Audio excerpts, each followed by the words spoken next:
Hello students, अगर आपको इस टाइप का क्वेश्चन पूछा जाता है, ठीक है, ये लीनियर कॉन्ग्रुएंस का एग्जांपल है। तो क्वेश्चन क्या पूछा गया है, solve the congruence 15x is congruent to 12 modulo 21। ठीक है, ये क्वेश्चन है, आपने कैसे करना है। सबसे पहले आपने स्टेप लिखना है द गिवन कॉन्ग्रुएंस इज। ठीक है, तो जो गिवन कॉन्ग्रुएंस दिया है वो आपने लिख लेना है। ठीक है, ये स्टेटमेंट आपने इधर लिख देनी है। Clear. 15x is congruent to 12 modulo 21, इसको दे देना है अपने इक्वेशन नंबर 1। क्लियर। तो आपने इसके बाद नेक्स्ट करना है कंपेयरिंग विद, जो ये टर्म है कॉन्ग्रुएंस दिया गया है, a x is congruent to b modulo m. ठीक है, ये है डेफिनेशन लीनियर कॉन्ग्रुएंस की। ठीक है, उसके साथ हमने इसको कंपेयर करना है। तो लीनियर कॉन्ग्रुएंस की हम किस तरीके से लिखते हैं, a x is congruent to b modulo m. ठीक है, यहाँ पर अब हमने इसको कंपेयर करना है। तो वी हैव, जो हमारे पास ए की वैल्यू है वो आएगी 15, मीन्स कि जो हमारा ये ए है इधर वो 15 है। ठीक है, एक्स का एक्स। क्लियर। और इज कॉन्ग्रुएंट टू, जो ये टर्म है हमारे पास नेक्स्ट बी की वैल्यू है 12, तो हमने वो लिख दिया। ठीक है, इसी तरीके से मॉडुलो 21 है, तो जो 21 है वो किसकी वैल्यू है, एम की, according to definition of linear congruence. ठीक है, तो उसके अकॉर्डिंग हमने लिखा है, ये एम है इधर। ठीक है, एम इज इक्वल टू 21।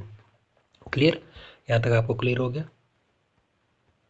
तो इसके बाद आपने क्या करना है, नाउ जो डी है, D is equal to G C D of 15 and 21।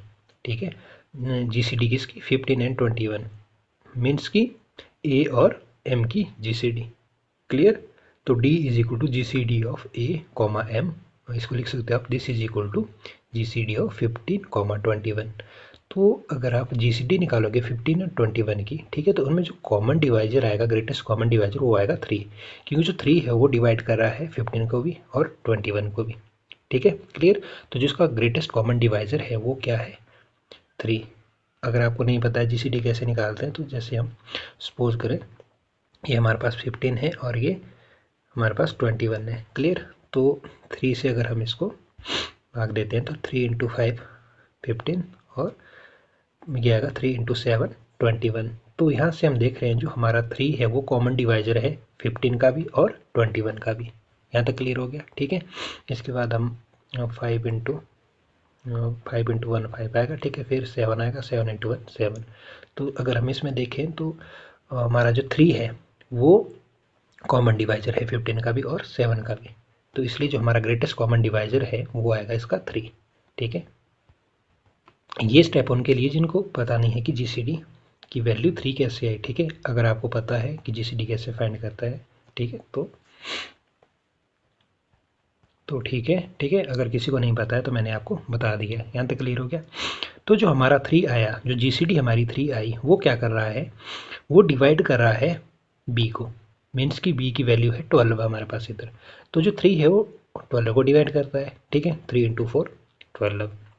ठीक है, तो आप लिख सकते हो which divide B is equal to 12, या आप लिख सकते हो 3 डिवाइड 12।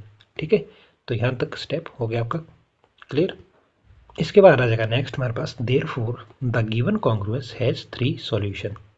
जो गिवन कॉन्ग्रुएंस है उसके कितने सॉल्यूशन है, 3, क्योंकि जो इसकी जीसीडी है, ठीक है, वो कितनी निकली आपकी 3, तो इसके सॉल्यूशन कितने होंगे 3, इनकॉन्ग्रुएंट मॉड्यूलो 21। क्लियर। तो सिंस जो आपको स्टार्टिंग में दिया था, जो 15 है, 15x is congruent to 12 modulo 21। Clear, ये आपको गिवन था स्टार्टिंग में दिया हुआ। तो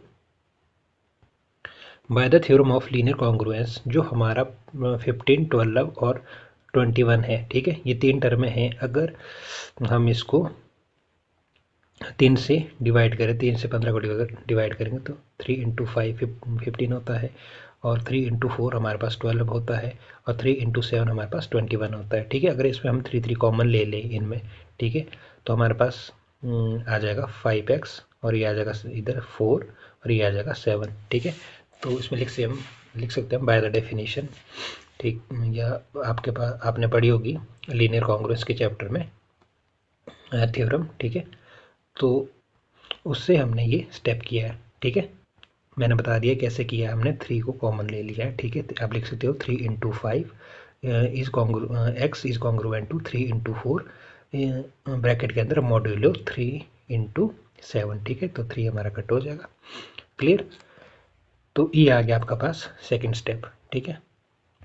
तो इस स्टेप को आप इस कर भी सकते हो। अगर आप इसको नहीं करना चाहते हो, अगर आपको ऐसा लग रहा है कि ये लेंथी है, तो आप इसको भी रख सकते हो एज इट इज़, ठीक है। इस पर भी नेक्स्ट जो आपके पास फॉर्मूला इम्प्लीमेंट होगा वो इस पर भी आप कर सकते हो। अगर आप ऐसा करना चाहते हो तो सॉल्यूशन मतलब आपको जो सिंप्लीफिकेशन में कोई दिक्कत नहीं होगी, ठीक है। तो ये हमने सिंप्लीफाई करके लिखा है ऐसे। क्लियर। इसके बाद मोस्ट इम्पॉर्टेंट स्टेप जिसमें मोस्ट ऑफ द स्टूडेंट्स को प्रॉब्लम रहती है, अब हमने क्या करना है नेक्स्ट स्टेप में, जो हमारा जो x है, ठीक है, इसकी वैल्यू हमने अब फाइंड करनी है, ठीक है।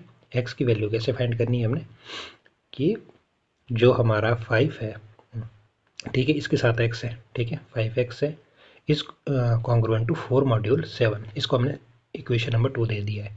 तो अब हमने क्या करना है, x की वैल्यू लेनी है, ठीक है, जो जैसे कि मैंने इसमें गिवन दी है 0 1 2 3 4 5 6, ठीक है, ये हमने इसकी वैल्यू ले ली।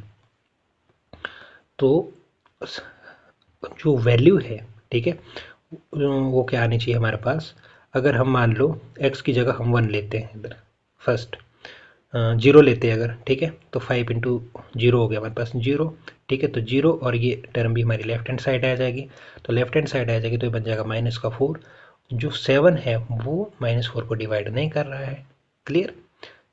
मतलब हमारी लेफ्ट हैंड साइड ऐसी टर्म आनी चाहिए जिसको 7 कंप्लीटली डिवाइड करे और उसका जो रिमाइंडर है वो 0 आए, ठीक है। तो ये आपने माइंड में रखना है, क्योंकि जो ये स्टेप है इसमें मोस्ट ऑफ द स्टूडेंट्स को प्रॉब्लम रहती है, ठीक है।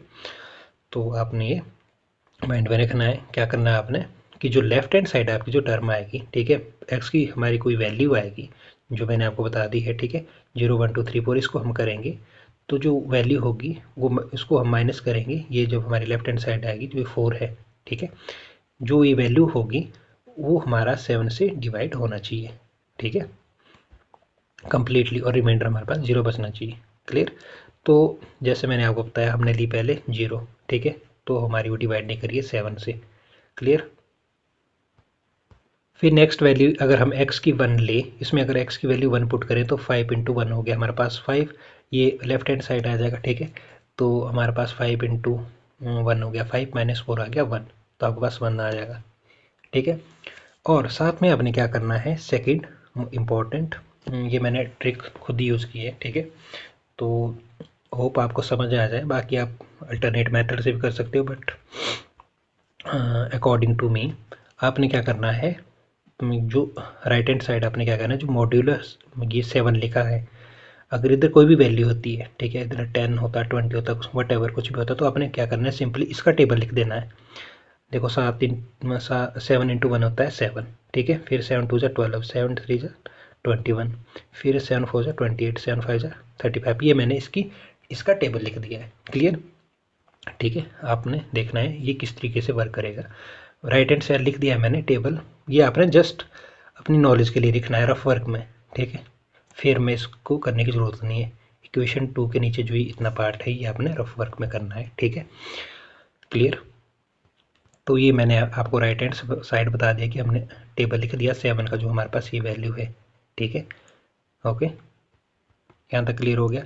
और लेफ्ट हैंड साइड हम वैल्यू पुट करते जाएंगे एक्स की अप टू हम 0 1 2 3 4 5 6 तक हम इसको पुट करेंगे, ठीक है, क्योंकि इधर मॉड्यूलर 7 है तो हम 6 तक इसको देख लेंगे कि हमारी वैल्यू जो है वो इससे कम्प्लीटली डिवाइड हो रही है या नहीं हो रही है, ठीक है। तो हमने पहले एक करके देखा, ठीक है, हमारे पास अगर हम x की वैल्यू 1 रखते हैं तो हमारे पास 1 ही आएगा।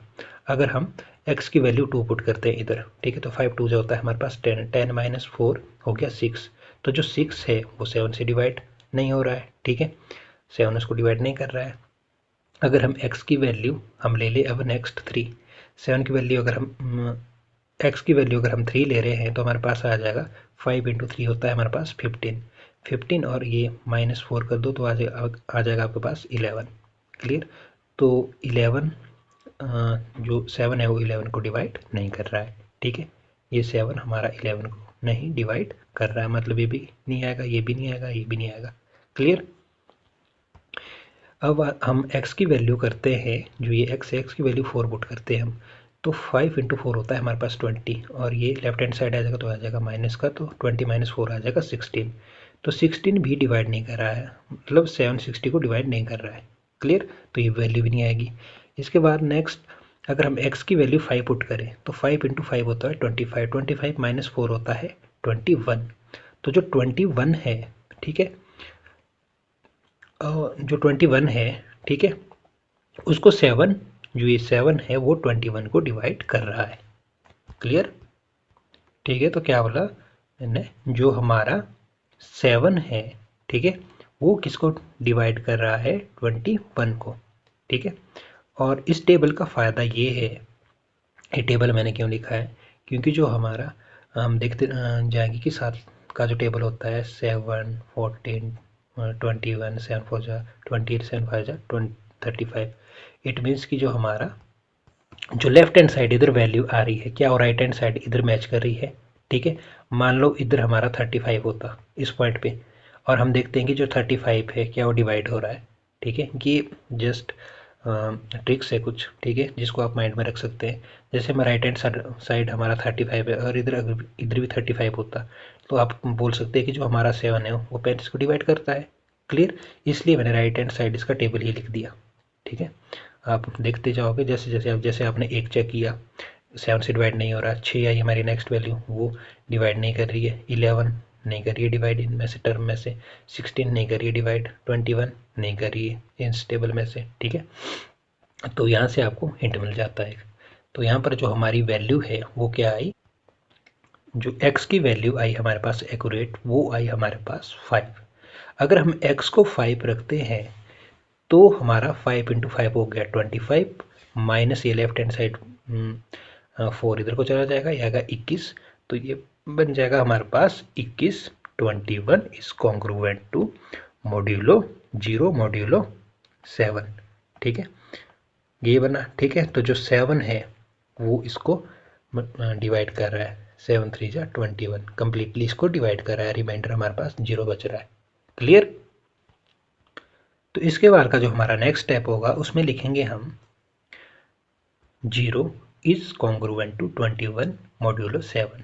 ठीक है, हमने क्या किया, जो हमारे पास वैल्यू निकली थी, ठीक है, हमारे पास क्या वैल्यू निकली थी, इधर था हमारे पास 5x is equal to 4 modulo 7। ठीक है, अब हमारे पास वैल्यू आ गई है, जब हमने x की वैल्यू 5 पुट की तो हमारे पास 21 आ रहा है। ठीक है, तो वो जो 21 की जो 21 आ रहा है वो आपने इधर लिखना है राइट हैंड साइड। ठीक है, और 0 इज कॉन्ग्रुएंट टू मॉड्यूलो 7, क्योंकि जब आप 7 को 21 से मल्टीप्लाई कर रहे थे, ठीक है, जब आपने 7 से डिवाइड कर रहे थे किसको, 21 को, तो आपके पास जो रिमाइंडर है वो 0 आ रहा था।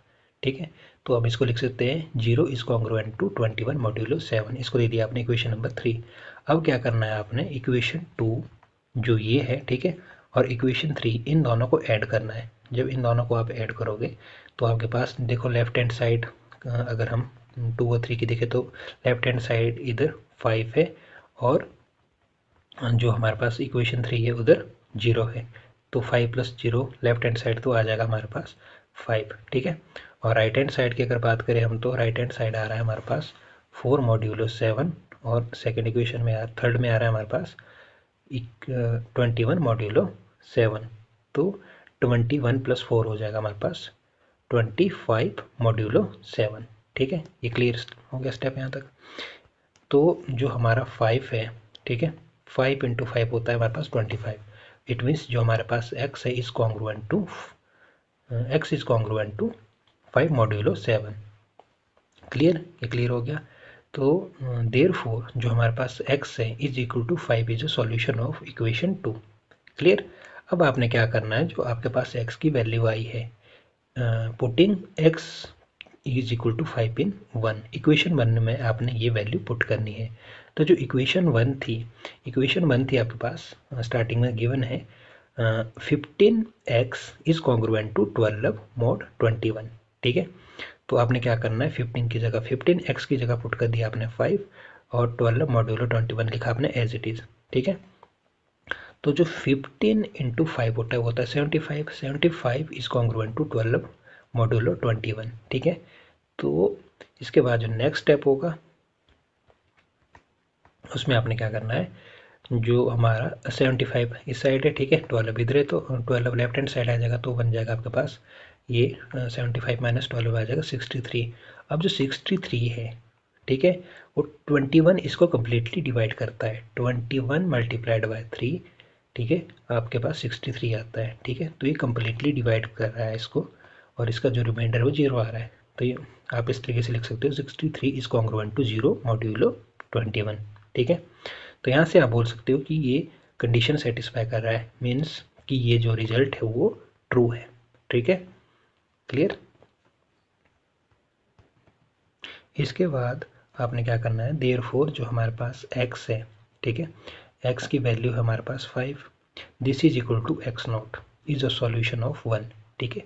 तो इसको आपने बोल देना है x is equal to, sometime इसको x नॉट भी बोलते हैं, ठीक है। तो जो हमारे पास इसकी वैल्यू x की वैल्यू 5 आपको पता है, ठीक है, इज अ सॉल्यूशन ऑफ 1। तो नेक्स्ट स्टेप आ जाएगा आपके पास, हेंस जो हमारे पास all the 3 solution of 1 are given by, तो इसके जो हमारे पास सॉल्यूशन कितने थे, 3 थे, ठीक है, क्योंकि हमारी जो इसकी जीसीडी निकली थी वो कितनी निकली थी, 3।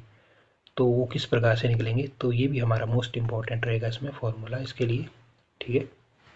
ये है x is equal to x not plus k into m divide by d, ठीक है।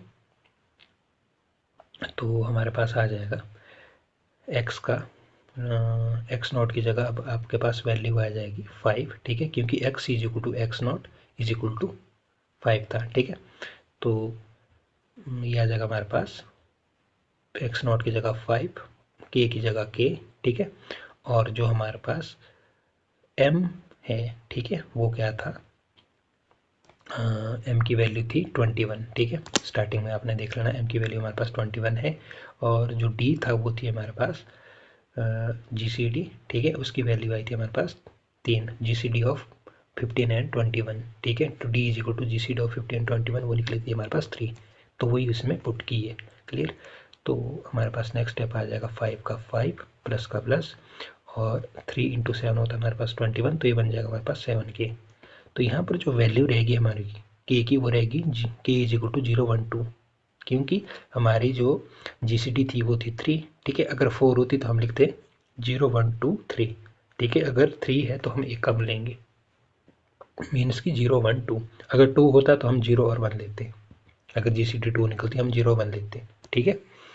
तो हमारे पास इसके 3 सॉल्यूशन है, ठीक है। k की वैल्यू मेंशन कर दी है 012, तो लास्ट में हम लिखेंगे इसमें x is equal to, first value तो हमारे पास 5 ही आ जाएगी, क्यों, क्योंकि जब हम k की जगह 0 पुट करेंगे, ठीक है, तो हमारे पास 5 प्लस 7 इंटू 0 आ जाएगा, तो हो जाएगा 5।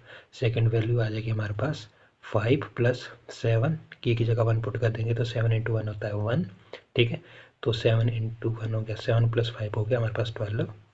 थर्ड में हम पुट करेंगे k इज इक्वल टू 2, तो वो आ जाएगा आपके पास 5 प्लस 7 इंटू 2 होता है हमारे पास 14 प्लस 5 हो गया 19, और साथ में लिख दूँगा आप मॉड्यूलो 21, ठीक है। तो ये आ गए इसके 3 सॉल्यूशन। तो ये था इसका कंप्लीट सॉल्यूशन, तो आपको समझ आया होगा, ठीक है। तो इसमें कुछ ट्रिक्स और कुछ इसमें जो फॉर्मूला है वो आपने माइंड में रखने हैं।